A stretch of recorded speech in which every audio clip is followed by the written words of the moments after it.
서울 도봉구 쌍문동의 오래된 연립주택. 2층 집의 좁은 마당에는 빨래줄이 바람에 흔들리고 있었어요.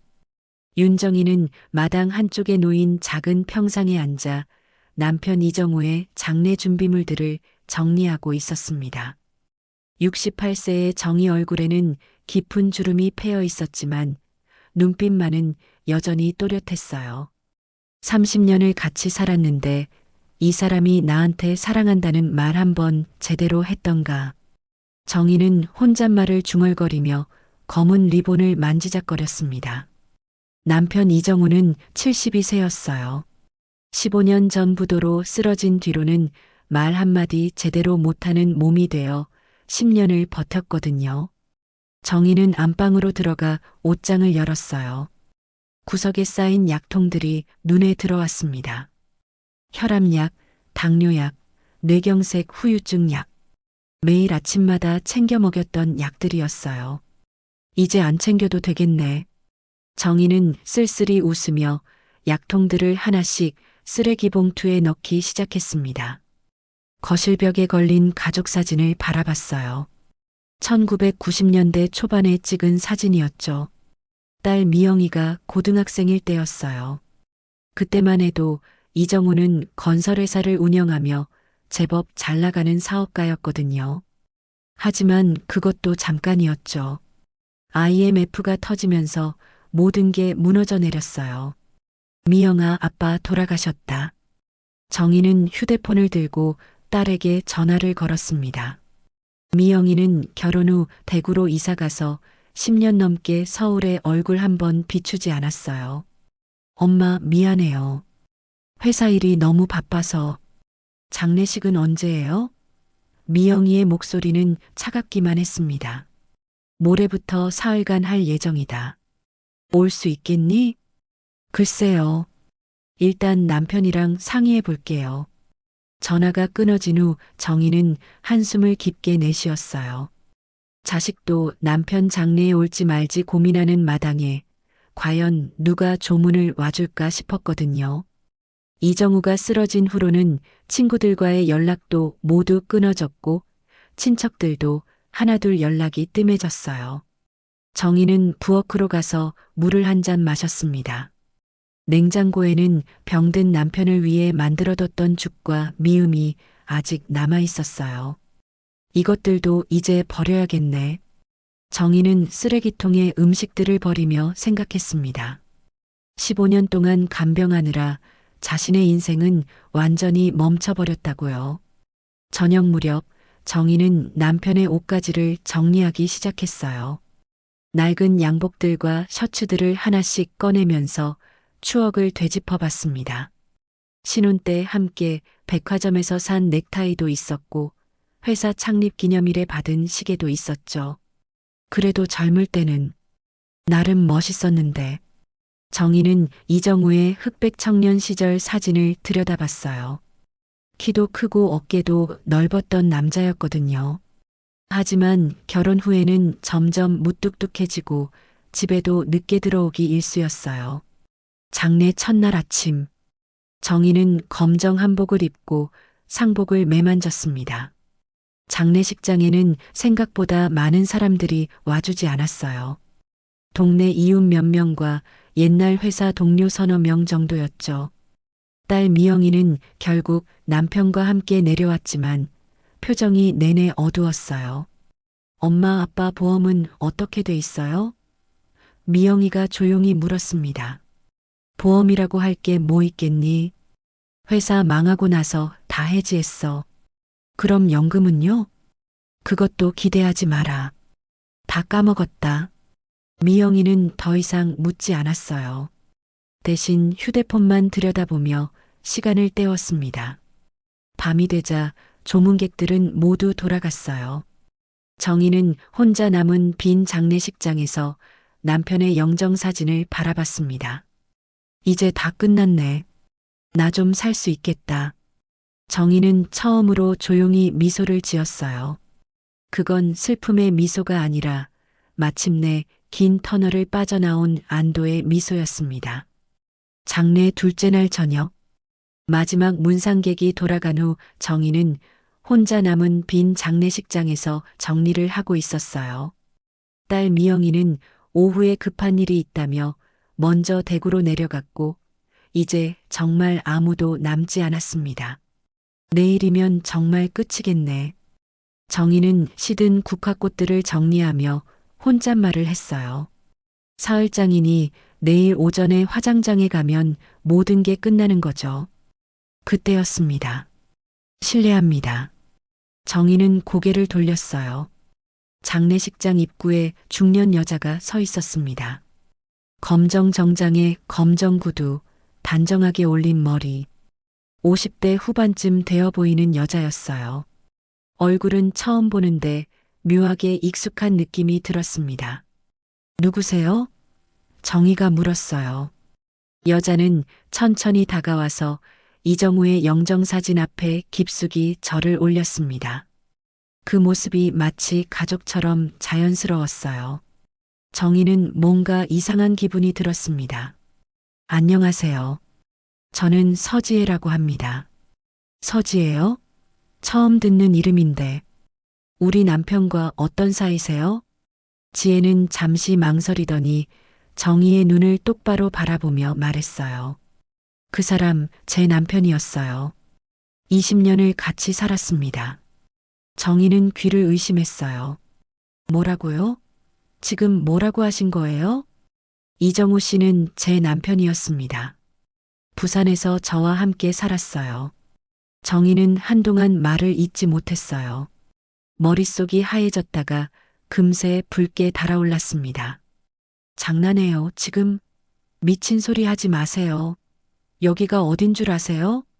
하지만 지혜는 차분했어요. 가방에서 두꺼운 봉투를 꺼내 정희 앞에 놓았습니다. 이걸 보세요.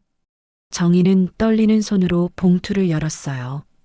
첫 번째로 나온 건 부산 해운대구 우일동 아파트의 임대차 계약서였습니다. 임차일란에는 분명히 이정우, 서지혜라고 적혀 있었고 계약 기간은 2001년부터 시작되어 있었어요. 이게 뭐예요? 저희가 함께 살던 집 계약서예요. 이정우 씨 명의로 전세를 얻었어요. 두 번째는 부산의 한 산부인과에서 발급한 출생증명서였어요. 산모는 서지혜, 아이 아버지는 이정우로 기재되어 있었습니다. 출생일은 2003년 8월이었어요. 정희의 얼굴이 창백해졌어요. 이건 뭐예요? 저희 아들 준호 출생증명서예요. 지금 21살이에요. 세 번째로 지혜가 꺼낸 건 두꺼운 사진첩이었어요. 이정우와 지혜, 그리고 어린아이가 함께 찍은 가족사진들이 가득했습니다. 놀이공원, 바닷가, 생일잔치. 2000년대 초반부터 최근까지의 사진들이었어요. 정희는 사진을 하나하나 넘기며 경악했어요.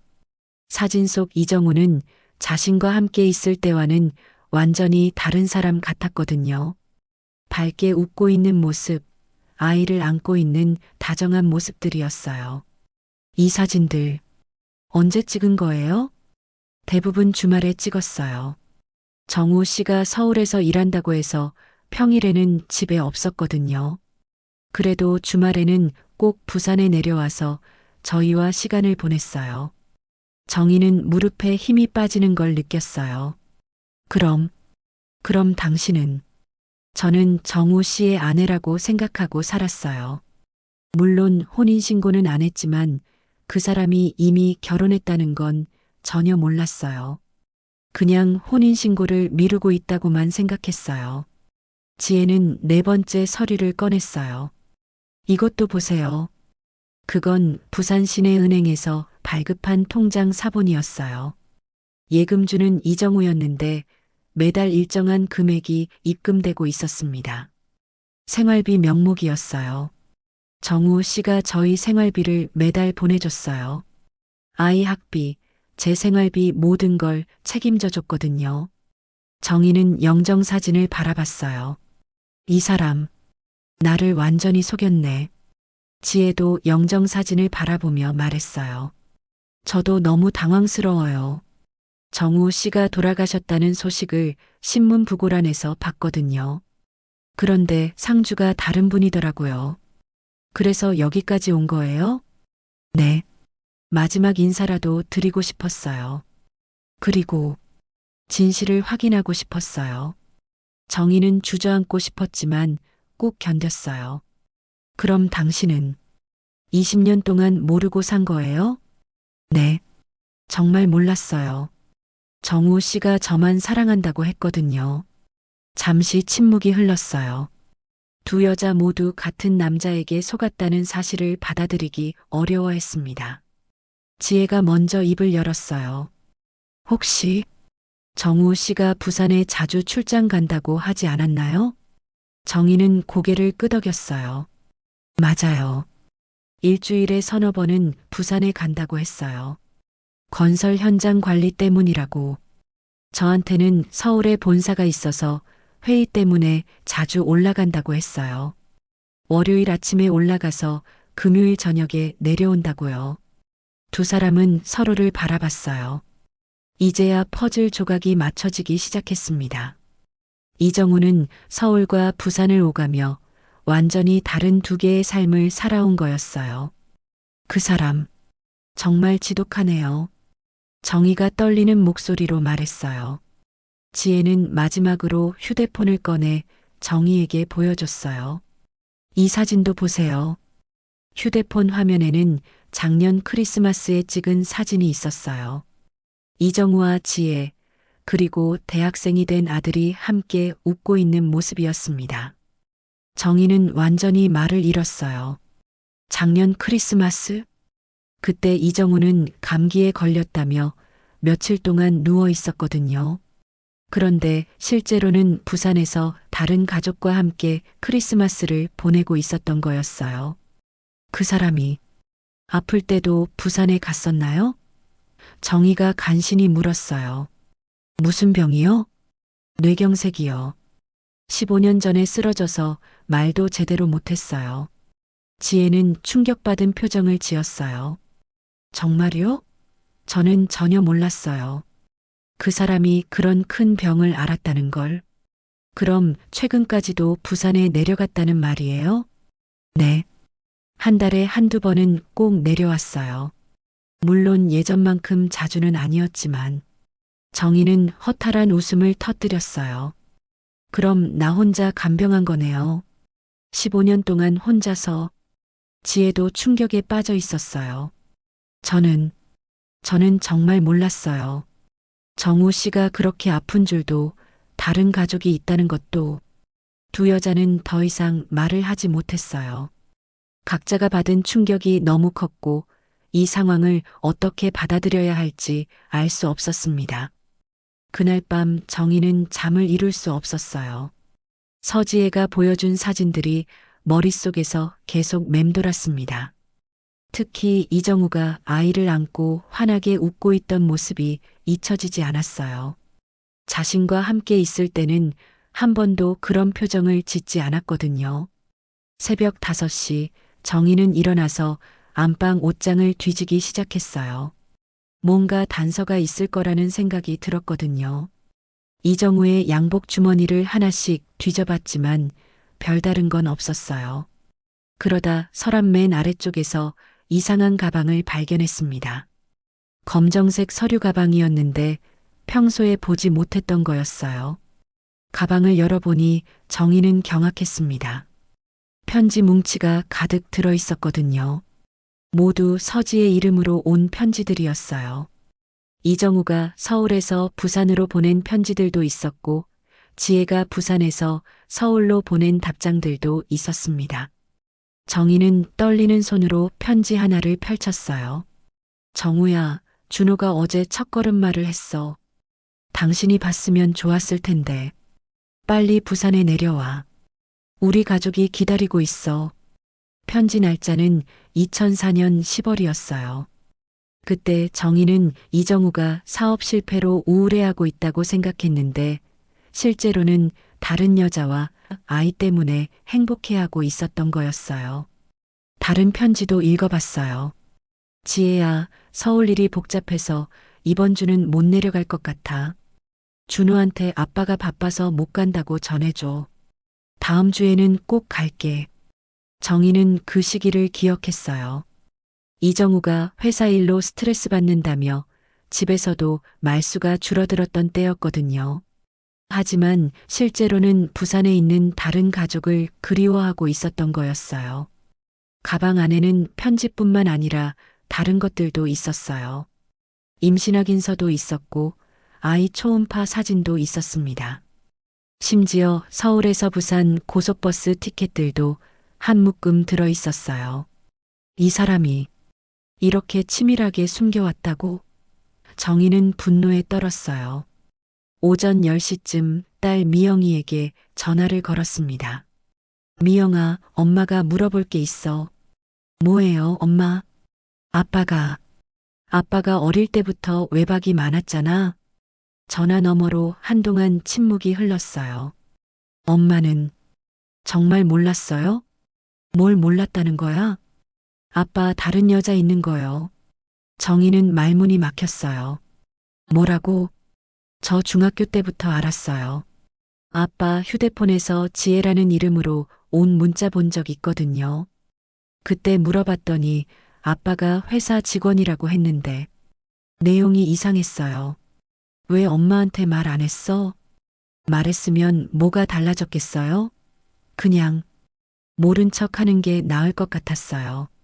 정희는 온몸에 힘이 빠지는 걸 느꼈어요. 딸까지도 알고 있었다는 거였거든요. 오후에 정희는 서지혜에게 전화했어요. 어제 연락처를 받아뒀거든요.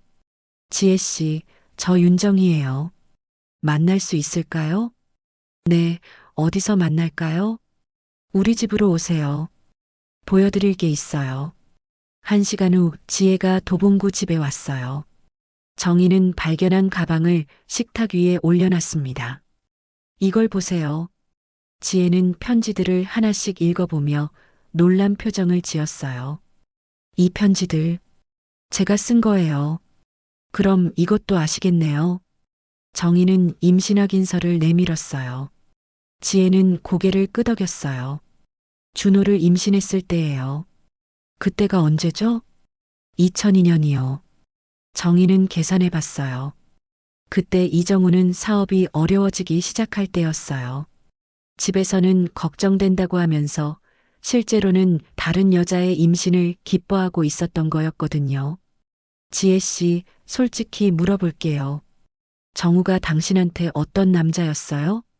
지혜는 잠시 생각하더니 말했어요. 다정하고 따뜻한 사람이었어요. 제가 힘들 때마다 위로해줬고 준호한테도 좋은 아빠였어요. 정희는 쓴웃음을 지었어요. 우리 집에서는 정반대였어요. 무뚝뚝하고 말수도 적고 저한테 따뜻한 말 한 번 제대로 해본 적 없어요. 정말이요? 정말이에요. 그 사람은 집에서는 항상 피곤하다고만 했어요. 지혜도 놀란 표정이었어요. 저한테는 서울에서 힘든 일이 많다면서도 부산에 오면 항상 밝았거든요. 두 사람은 서로 다른 이정우의 모습을 알게 되었어요. 정희에게는 의무감으로 대했고 지혜에게는 진심으로 대했던 거였거든요. 지혜 씨는 그 사람을 사랑했어요? 정희가 조심스럽게 물었어요. 네, 많이 사랑했어요. 지금도. 그럼 저는 뭐였을까요? 30년을 같이 살았는데. 지혜는 말을 고르고 있었어요. 그러다 조용히 말했습니다. 전 그 사람과 살면서 늘 죄책감이 있었어요. 다른 가정이 있다는 걸 모르긴 했지만 그래도 뭔가 떳떳하지 못한 기분이었거든요. 하지만 그 사람은 저를 선택했어요. 당신은 그저 책임이었겠죠. 정희는 분노에 차서 손을 떨었어요. 그래요. 맞아요. 난 책임이었겠어요. 근데 그 책임이 30년이었다고. 지혜는 고개를 숙였어요. 죄송해요. 그런 뜻이 아니었어요. 아니에요. 맞는 말이에요.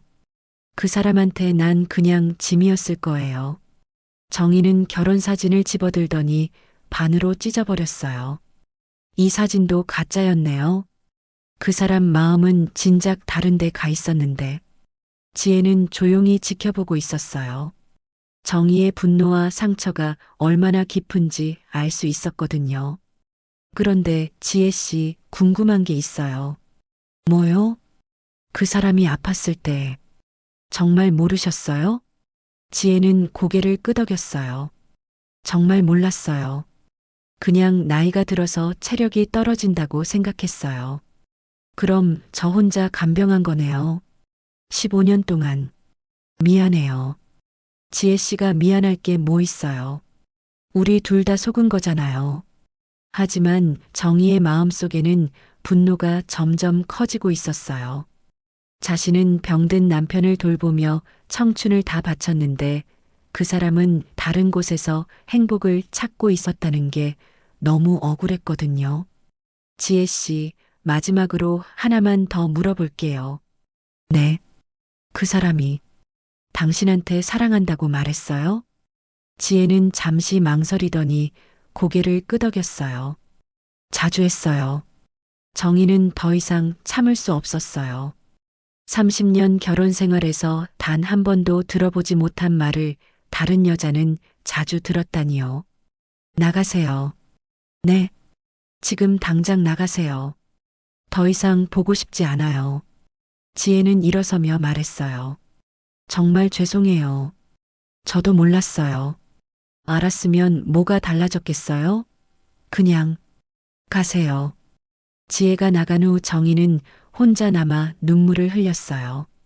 분노와 슬픔, 그리고 배신감이 한꺼번에 밀려왔습니다.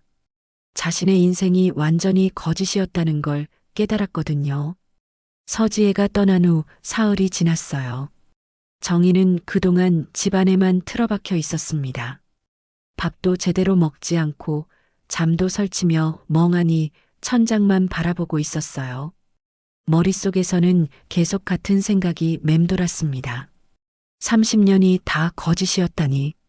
넷째 날 아침 정희는 무거운 몸을 일으켜 세웠어요. 해야 할 일들이 있었거든요. 우선 이정우 명의로 된 재산 정리부터 시작해야 했습니다. 첫 번째로 간 곳은 동네 농협이었어요.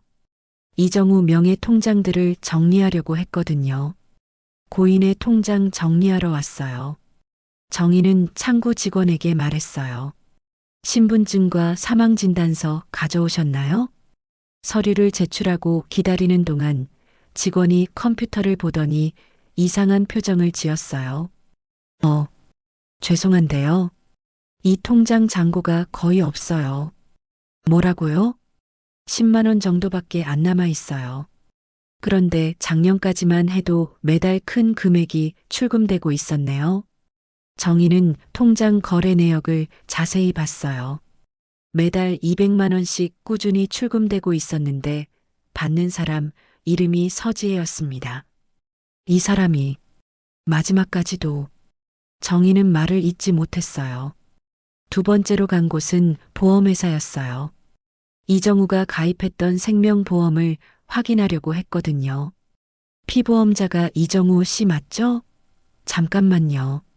보험 설계사가 컴퓨터를 확인하더니 난감한 표정을 지었어요. 어떻게 된 거예요?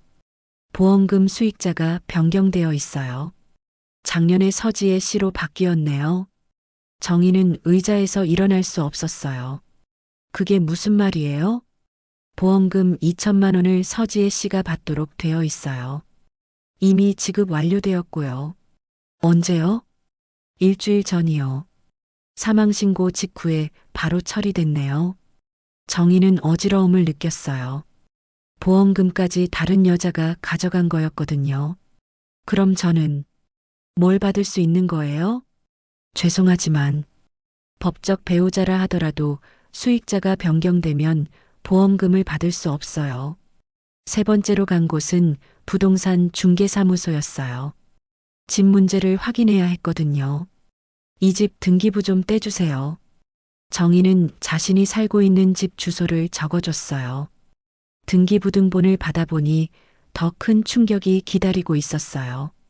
집 소유자가 이정우에서 이준호로 바뀌어 있었거든요. 소유권 이전 날짜는 작년 12월이었어요. 이준호가 누구지? 정희는 잠시 생각해 봤어요. 그러다 깨달았습니다.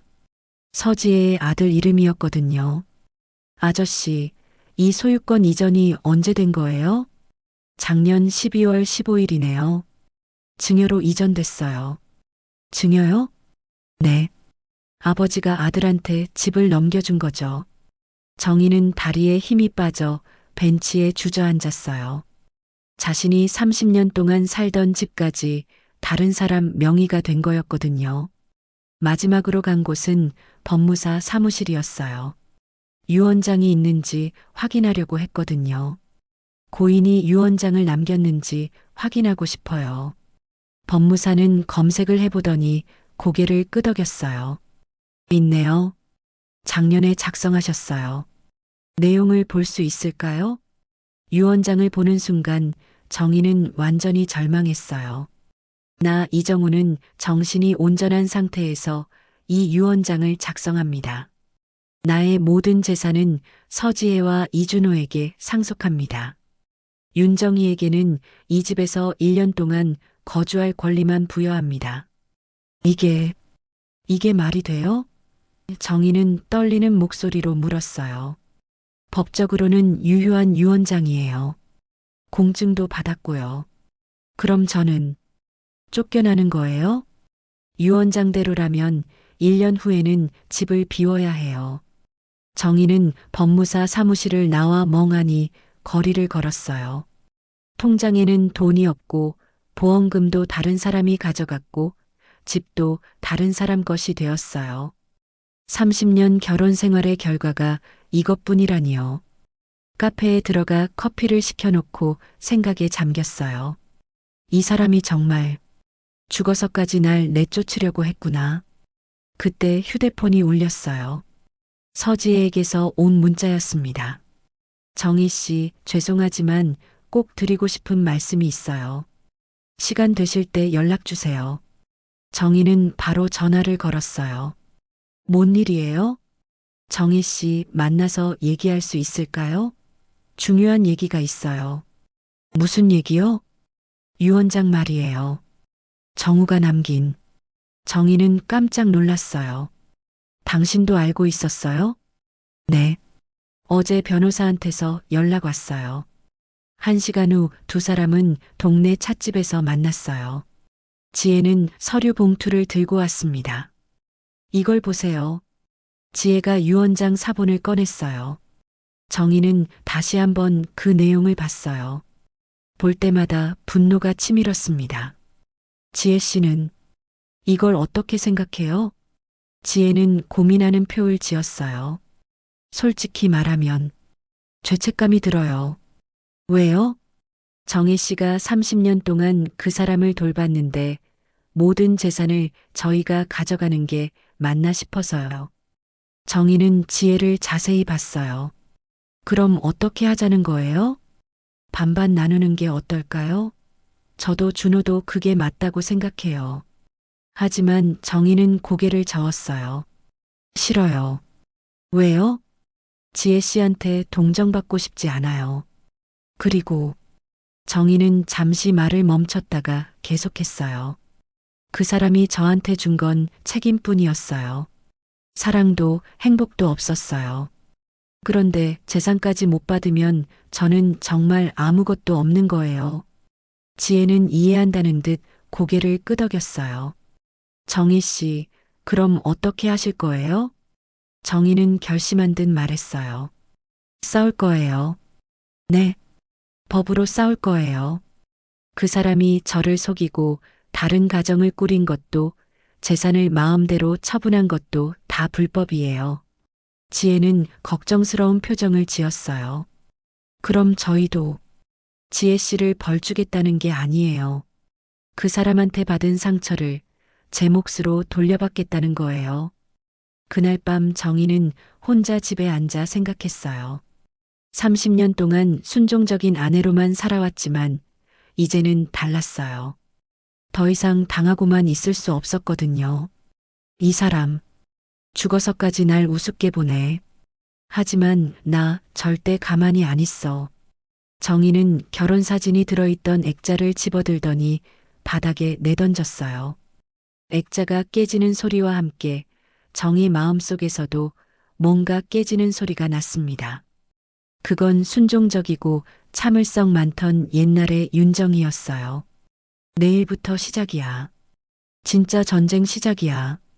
다음 날 아침 7시 정희는 평소보다 일찍 일어났어요.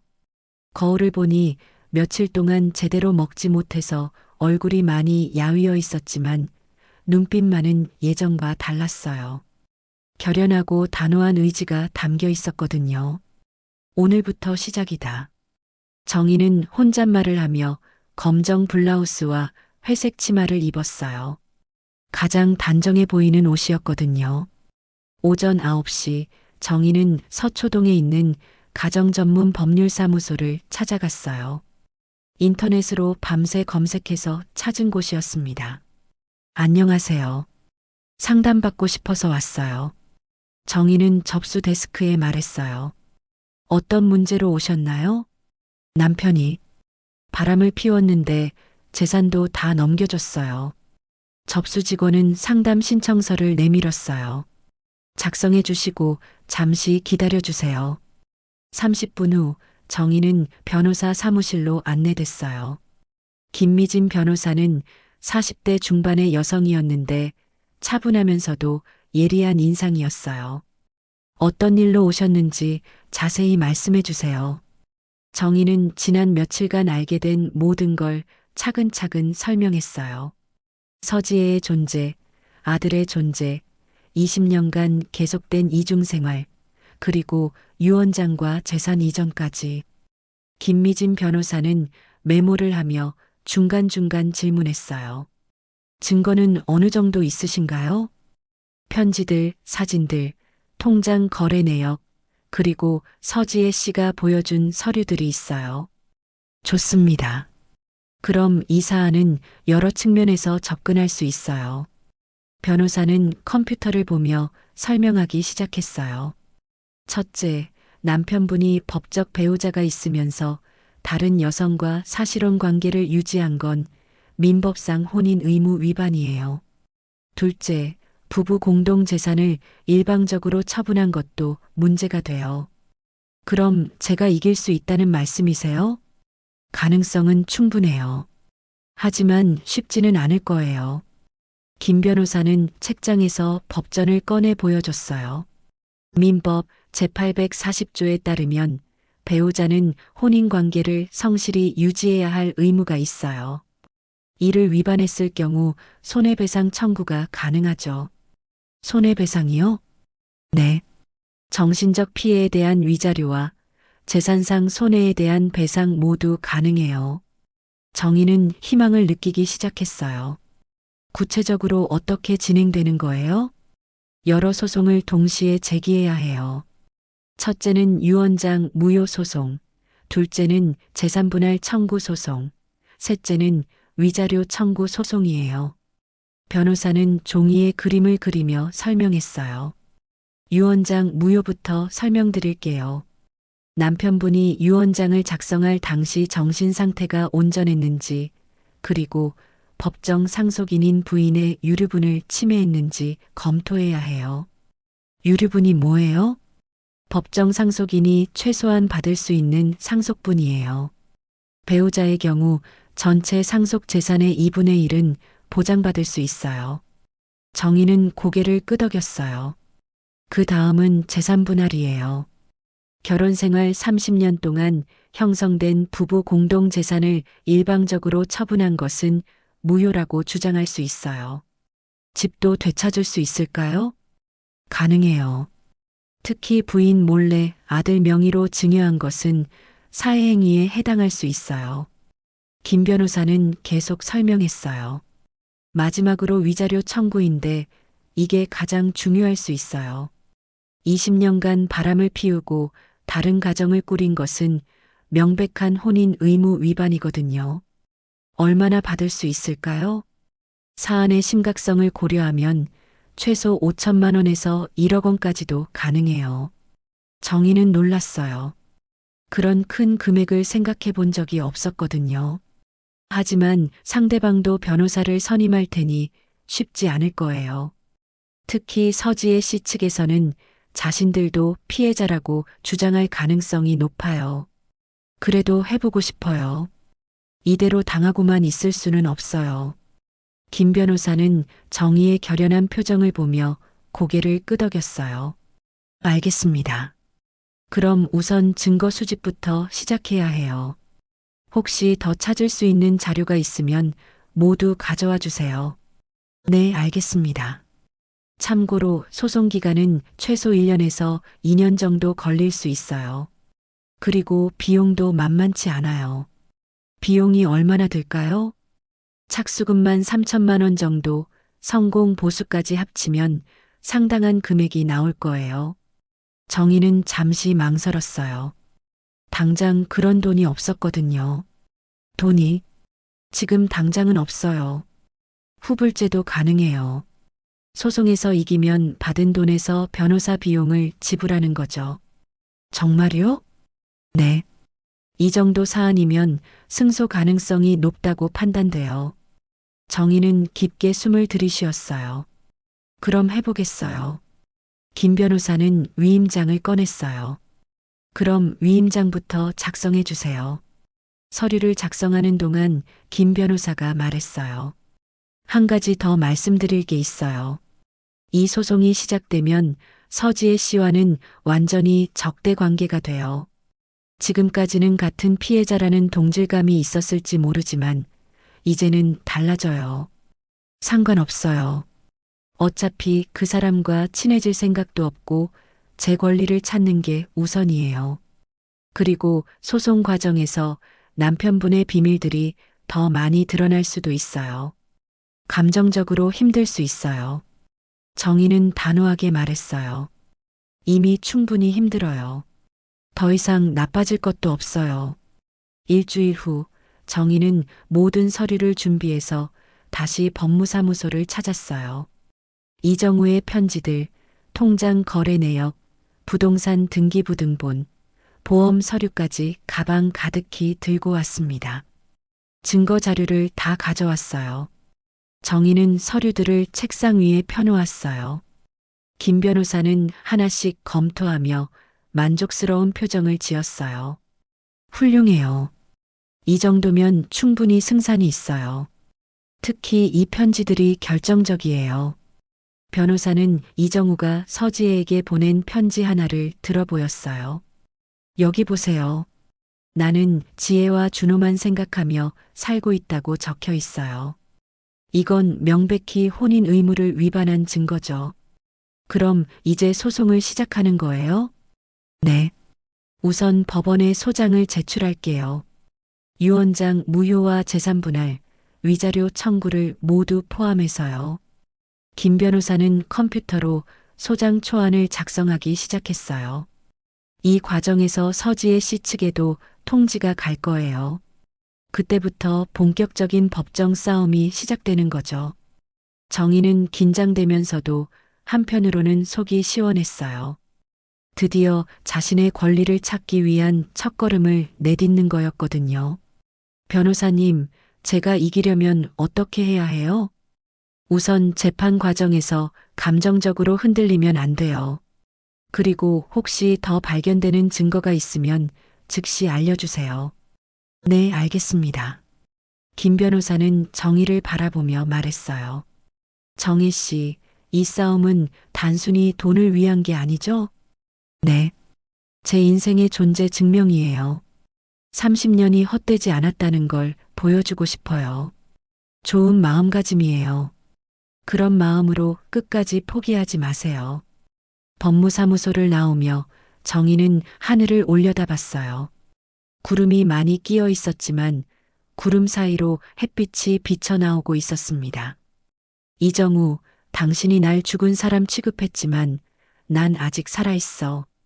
그리고 앞으로도 당당하게 살 거야. 그날 밤 정희는 오랜만에 편안하게 잠들 수 있었어요. 싸울 준비가 끝났다는 안도감 때문이었습니다. 소장이 법원에 접수된 지 일주일 후 정희는 서지혜로부터 전화를 받았어요. 정희 씨, 저 서지혜예요. 만날 수 있을까요? 목소리가 예전과 달리 차갑고 경직되어 있었어요. 무슨 일이에요? 소송 얘기요. 꼭 해야 할 말이 있어요. 1시간 후 두 사람은 도봉구 근처 커피숍에서 만났어요. 지혜는 정장을 입고 왔는데 옆에는 30대 남성이 함께 있었습니다. 제 변호사 박철민입니다. 지혜가 소개했어요. 정희는 놀랐어요. 벌써 변호사를 선임한 거였거든요. 지혜 씨, 왜 이렇게까지 해야 해요? 우리 둘 다 피해자잖아요. 지혜는 차가운 표정으로 말했어요. 피해자요? 정희 씨는 30년 동안 법적 아내였잖아요. 저는 그저 바람맞은 여자일 뿐이고요. 무슨 말이에요? 박철민 변호사가 서류를 꺼내며 말했어요. 윤정혜 씨 소송을 취하하시는 게 좋을 것 같은데요. 왜요? 승산이 없어요. 서지혜 씨도 피해자고 이준호 군은 아무 잘못이 없는 아들이거든요. 정희는 어이없다는 표정을 지었어요. 그럼 저는 뭐가 돼요? 30년 동안 바보같이 산 사람? 지혜가 조용히 말했어요. 정희 씨, 솔직히 말할게요. 우리가 둘 다 피해자라고 했지만 정우는 당신을 사랑한 적이 없어요. 뭐라고요? 정우가 저한테 했던 말이에요. 당신과는 어쩔 수 없이 결혼했지만 진짜 사랑은 저였다고 했어요. 정희는 가슴이 찢어지는 것 같았어요. 그런 말을 들려주려고 저를 불렀어요? 아니에요. 제가 하고 싶은 말은 따로 있어요. 지혜는 가방에서 또 다른 서류를 꺼냈어요. 이걸 보세요. 그건 이정우가 지혜에게 쓴 마지막 편지였어요. 날짜는 작년 11월 유언장을 작성하기 한 달 전이었습니다. 지혜야, 내가 오래 살 것 같지 않다. 그동안 너와 준호에게 제대로 해준 게 없어서 미안하다. 모든 재산을 너희에게 넘겨주고 싶지만 법적으로 복잡한 문제가 있을 수 있다. 하지만 걱정하지 마라. 내가 다 정리해 놓을 테니까. 정희는 편지를 읽으며 몸이 떨렸어요. 이정우가 계획적으로 모든 걸 준비했다는 얘기였거든요. 이 사람이 정말 치밀했네요. 박 변호사가 말했어요. 그래서 유언장 무효 소송은 이기기 어려워요. 고인이 정신이 온전한 상태에서 자유이사로 작성한 게 명확하거든요. 그럼 재산 분할은요? 그것도 어려워요. 대부분의 재산이 남편분 개인 명의였고 부인께서 재산 형성에 기여했다는 증거가 부족해요. 정의는 절망적이었어요. 그럼 위자료라도 그 부분도 문제가 있어요. 지혜가 끼어들었어요. 제가 먼저 정우를 만났거든요. 뭐라고요? 지혜는 새로운 사진을 꺼냈어요. 이정우와 지혜가 함께 찍은 사진이었는데 뒷배경에 1974년 부산 해운대라고 적혀 있었어요. 저희가 처음 만난 게 1974년이에요. 정혜 씨랑 결혼하기 1년 전이죠. 정희는 충격에 빠졌어요. 그럼, 네. 정우는 저와 사귀고 있을 때 정희 씨와 결혼한 거예요. 박 변호사가 부연 설명했어요. 즉, 고인은 서지혜 씨와 먼저 관계를 시작했고 사회적 압박으로 윤정혜 씨와 결혼한 것으로 보여요. 이 경우 누가 더 피해자인지 애매해집니다. 정희는 머리가 혼란스러웠어요. 그럼 처음부터 저는 방해물이었다는 거예요? 지혜는 고개를 끄덕였어요. 미안해요. 하지만 사실이에요. 정희는 카페를 뛰쳐나갔어요. 숨이 막히는 것 같았거든요. 30년 결혼 생활이 처음부터 거짓이었다는 사실을 받아들이기 어려웠어요. 집에 돌아온 정희는 김미진 변호사에게 전화했어요. 변호사님, 상황이 바뀌었어요. 상황을 설명하자 김 변호사도 당황하는 것 같았어요. 그렇다면 좀 더 신중하게 접근해야겠네요. 일단 만나서 대책을 세워봅시다. 다음 날 법무사무소에서 김 변호사는 심각한 표정으로 말했어요. 정혜 씨, 상황이 우리가 생각했던 것보다 복잡해요. 그럼 포기해야 하는 건가요? 아니에요. 다른 각도로 접근해 봅시다. 30년간의 헌신적인 간병과 가사노동에 대한 기여분을 주장하는 거예요. 김 변호사는 새로운 전략을 설명했어요. 남편분이 뇌경색으로 쓰러진 후 15년간 정희 씨가 혼자서 간병하셨잖아요. 이는 재산 형성과는 별개로 인정받을 수 있는 기여분이에요. 기여분이요? 네. 상속 재산에서 일정 비율을 인정받는 거예요. 특히 장기간의 간병은 법원에서도 높게 평가해요. 정희는 희망을 느꼈어요. 그럼 그걸로 싸워볼 수 있는 거예요? 네. 그리고 또 하나 중요한 건 서지혜 씨가 먼저 만났다고 해도 법적 배우자는 정희 씨였다는 점이에요. 2달 후 첫 번째 재판이 열렸어요. 정희는 검정 한복을 입고 법정에 섰습니다. 건너편에는 서지혜와 아들 준호가 앉아 있었어요. 재판장에서 김미진 변호사는 정희의 기여분을 강조했어요. 윤정희는 30년간 현모양처로 살며 가정을 지켰습니다. 특히 고인이 뇌경색으로 쓰러진 후 15년간 혼자서 간병했습니다. 이는 금전으로 환산할 수 없는 큰 기여입니다. 반면 박철민 변호사는 서지혜의 입장을 대변했어요. 서지혜는 20년간 고인과 진정한 사랑을 나누며 아들까지 낳았습니다. 고인의 진심은 유언장에 명확히 드러나 있습니다. 재판은 3번의 공판을 거쳤어요.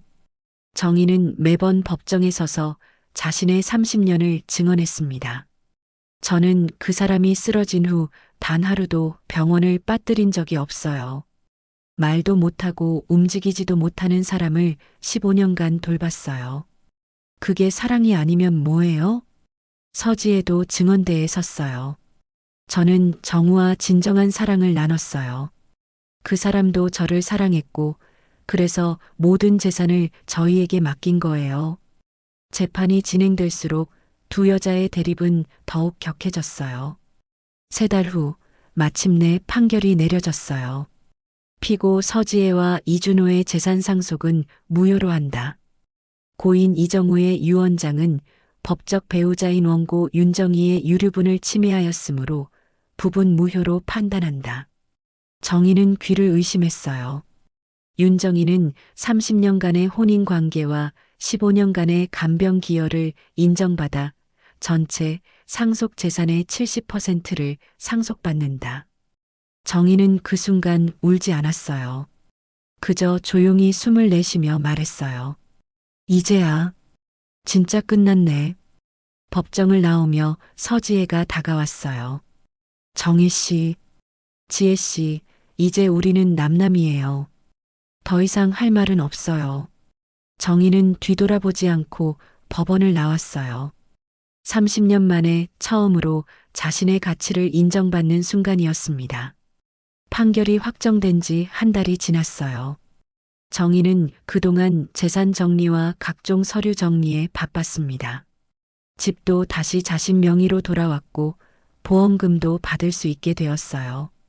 하지만 마음 한구석에는 여전히 무거운 짐이 남아 있었습니다. 오늘은 이정우의 49제였어요. 원래라면 가족들이 모여서 지내야 할 날이었지만 딸 미영이는 여전히 대구에서 올라오지 않았고 서지혜와는 재판 이후 연락이 완전히 끊어진 상태였어요. 정희는 혼자서 제사상을 차렸어요. 간소하게 밥과 국, 나물 몇 가지만 올렸습니다. 예전처럼 정성을 들이고 싶지는 않았거든요. 이정우, 당신 때문에 정말 많이 힘들었어요. 정희는 영정사진을 보며 말했어요. 사진 속 이정우는 여전히 무표정한 얼굴로 정희를 바라보고 있었습니다. 그런데 이상해요. 미워해야 할 텐데. 미워지지가 않네요. 제사를 마친 후 정희는 중요한 결정을 했어요. 이정우의 유골함을 어디에 모실지 정해야 했거든요. 지금까지는 임시로 장례식장 봉안당에 모셔두었는데 영구적인 곳을 정해야 했어요. 정희는 서초동에 있는 현대식 봉안당을 알아봤어요. 깨끗하고 조용한 곳이었습니다. 무엇보다 집에서 가까워서 나중에 성묘하기도 편했어요. 여기로 정하겠어요. 정희는 봉안당 직원에게 말했어요. 언제 모셔오실 예정인가요? 내일 오후에 올게요. 그날 밤 정희는 이정우와 관련된 물건들을 정리했어요. 그동안 차마 버리지 못했던 것들이었거든요. 옷장에서 이정우의 양복들을 꺼냈어요. 결혼 초기에 함께 백화점에서 산 넥타이도 있었고 회사 다닐 때 즐겨 입던 와이셔츠도 있었어요. 모두 이제는 필요 없는 것들이었지만 추억이 담겨 있어서 쉽게 버릴 수 없었어요. 이것들 어떻게 하지? 정희는 잠시 고민하다가 자선단체에 기부하기로 했어요. 누군가에게는 필요한 물건들일 테니까요. 서랍을 정리하다가 서지혜와 주고받은 편지들을 다시 발견했어요. 재판 때 증거로 사용했던 것들이었죠. 정희는 편지들을 하나씩 읽어봤어요. 지혜야, 오늘 준호가 아빠라고 불렀다. 너무 기뻤다. 정우야, 어제 준호가 감기에 걸렸어. 빨리 부산에 내려와. 편지 속 이정우는 정말 행복해 보였어요.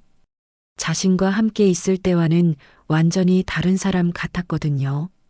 정희는 편지들을 모두 모아서 봉투에 넣었어요. 이것들도 함께 유골함 옆에 넣어주기로 했어요. 다음 날 오후 정희는 유골함을 들고 봉안당으로 향했어요. 작은 택시 안에서 유골함을 무릎에 올리고 앉아 있으니 기분이 묘했어요. 아저씨, 여기서 세워주세요. 봉안당은 조용하고 평화로운 곳이었어요. 현대식 건물이지만 전통적인 분위기도 느껴졌습니다. 정희는 미리 정해둔 칸을 찾아갔어요.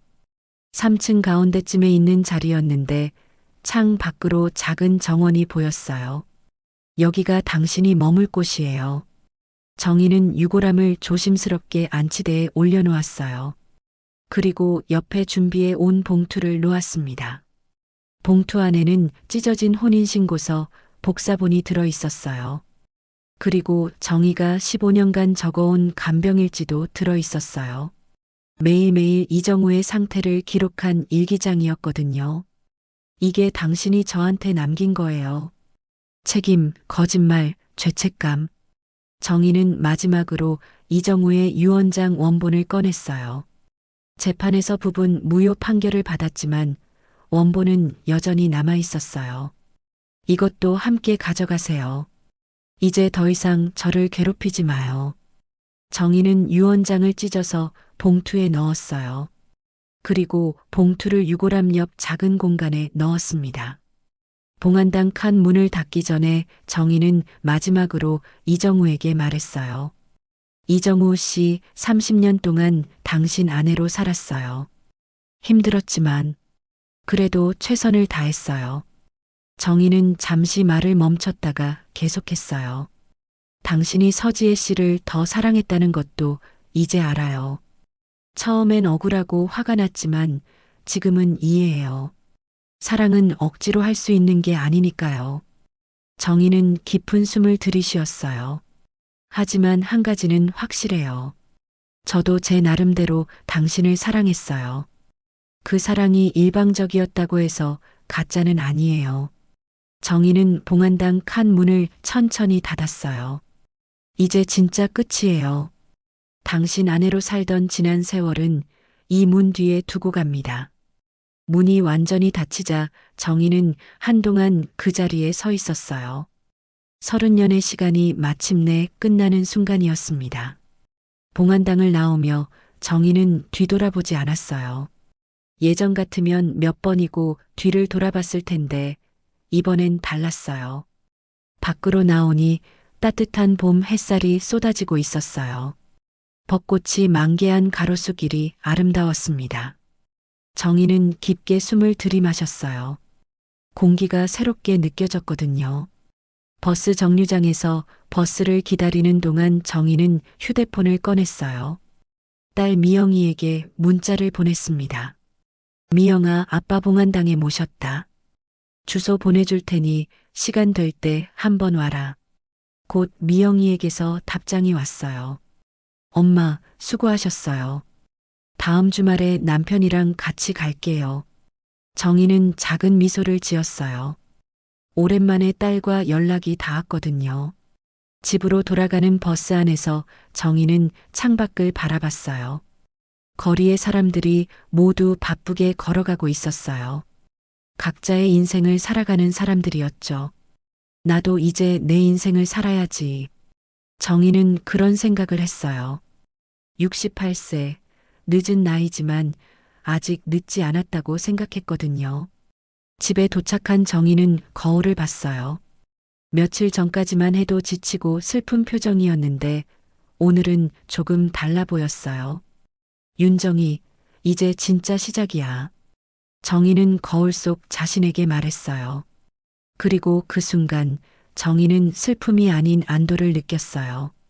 누군가의 아내가 아닌 이제야 진짜 윤정희로 살아갈 준비가 되었다는 안도감이었습니다. 저녁이 되자 정희는 오랜만에 혼자만을 위한 저녁을 준비했어요. 좋아하는 된장찌개와 김치볶음을 만들었습니다. 이정우는 된장찌개를 별로 좋아하지 않아서 30년 동안 자주 해먹지 못했던 음식이었어요.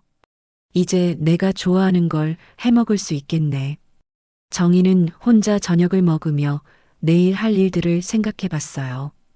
오랫동안 미뤄뒀던 집 정리도 해야 하고 친구들과도 연락을 해봐야겠다는 생각이 들었어요. 그날 밤 정희는 오랜만에 편안한 잠에 들었어요. 무거운 짐을 내려놓은 듯한 홀가분함 때문이었습니다. 판결이 확정된 지 6개월이 지났어요. 계절은 어느새 가을로 바뀌어 있었고 정희의 일상도 많이 달라져 있었습니다. 오늘 아침 정희는 평소보다 일찍 일어나 화장을 했어요. 오랜만에 중요한 약속이 있었거든요. 거울 속 자신을 보니 몇 달 전과는 사뭇 다른 모습이었어요. 살도 조금 오르고 표정도 밝아졌습니다. 누가 연락한 걸까? 정희는 궁금한 마음으로 외출 준비를 했어요. 어제 저녁 익숙하지 않은 번호에서 문자가 왔었거든요. 안녕하세요, 이준호입니다. 아버지 이야기로 만나 뵙고 싶습니다. 처음에는 사기 문자인 줄 알았는데 이정우와 서지혜의 아들 이름이 준호였다는 걸 떠올리고 답장을 보냈어요.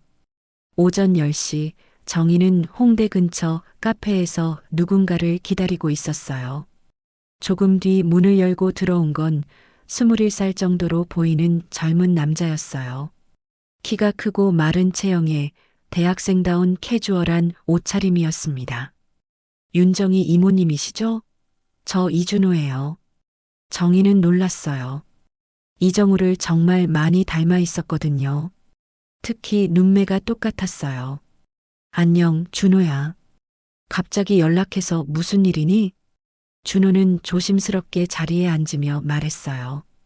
사실 엄마 몰래 연락드린 거예요. 지혜 씨가 모른다고? 네. 제가 알게 된 게 있는데 이걸 어떻게 해야 할지 고민이 많았어요. 준호는 백팩에서 노트북을 꺼냈어요. 이모님, 이거 보세요. 노트북 화면에는 각종 문서들이 열려 있었어요. 은행 계좌 내역, 부동산 등기부등본, 보험 서류들. 이게 뭐니? 아버지가 숨겨둔 재산들이에요. 엄마도 이모님도 모르는. 정희는 화면을 자세히 봤어요. 여러 개의 은행 계좌에 상당한 금액이 들어 있었고 서울과 부산에 부동산도 여러 채 있었어요. 어떻게 알게 됐니? 아버지가 돌아가시기 전에 저한테 USB를 줬어요. 절대 엄마한테는 말하지 말라고 하면서요. 준호는 작은 USB를 꺼내 보였어요. 여기 모든 정보가 다 들어있어요.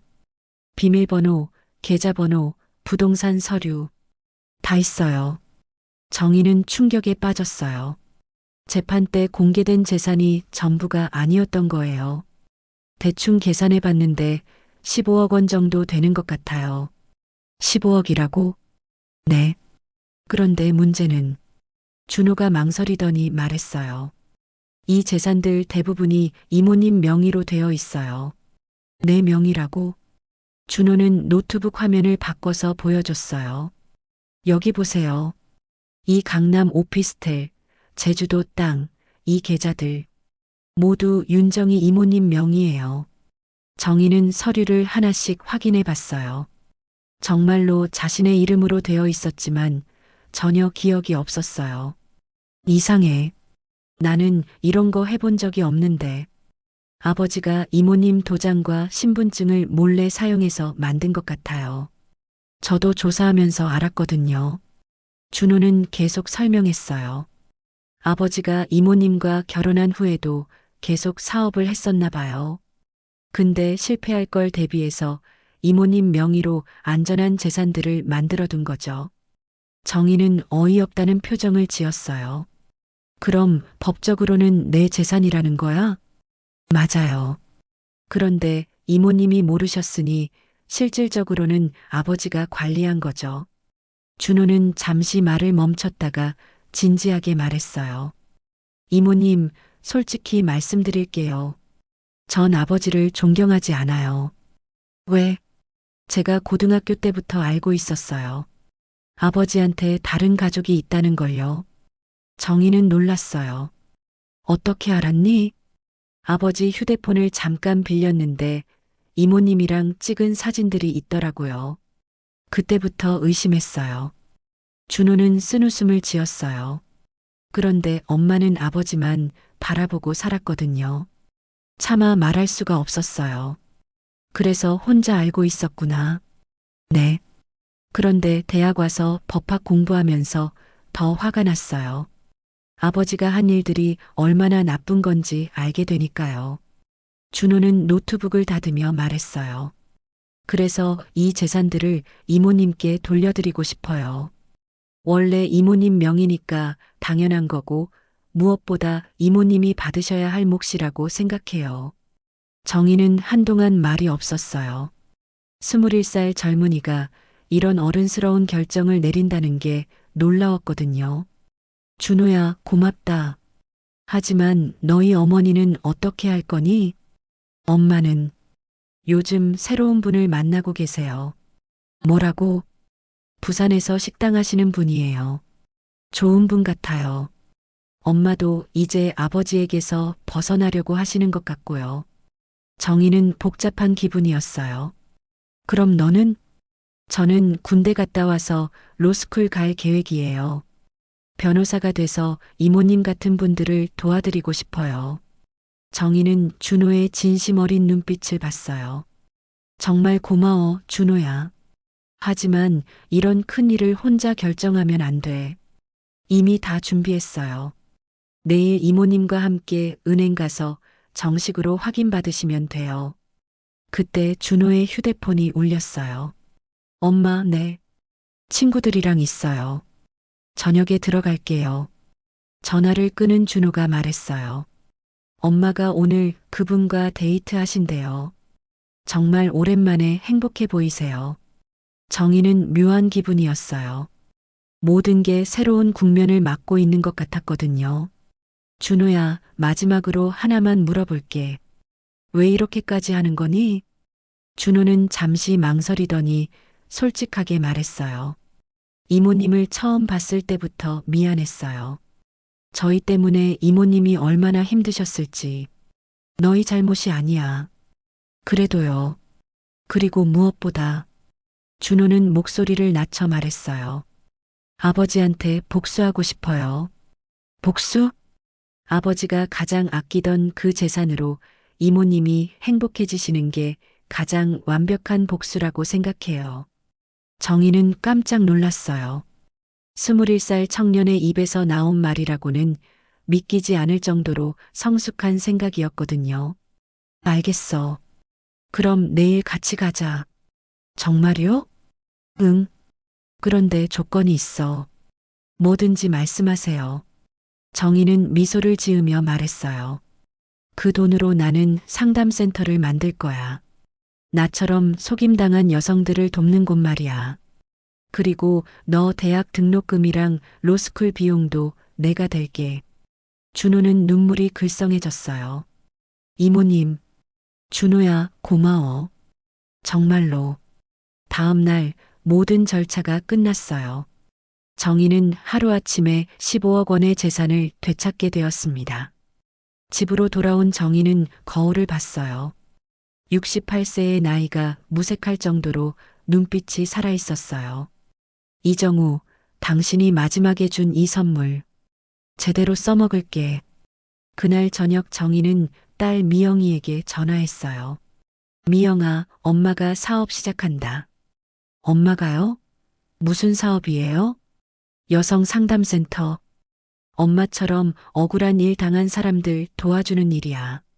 와, 정말 멋있어요, 엄마. 전화를 끊은 후 정희는 베란다로 나갔어요. 서울의 야경이 반짝이고 있었어요. 이정우, 진짜 고마워. 내가 숨겨둔 그 돈으로 너 같은 남자들한테 당한 여자들을 도와줄게. 정희는 하늘을 향해 말했어요. 그리고 문득 웃음이 터졌어요. 이정우의 비자금으로 자신과 같은 피해자들을 돕게 된다니 이보다 완벽한 복수가 또 있을까요?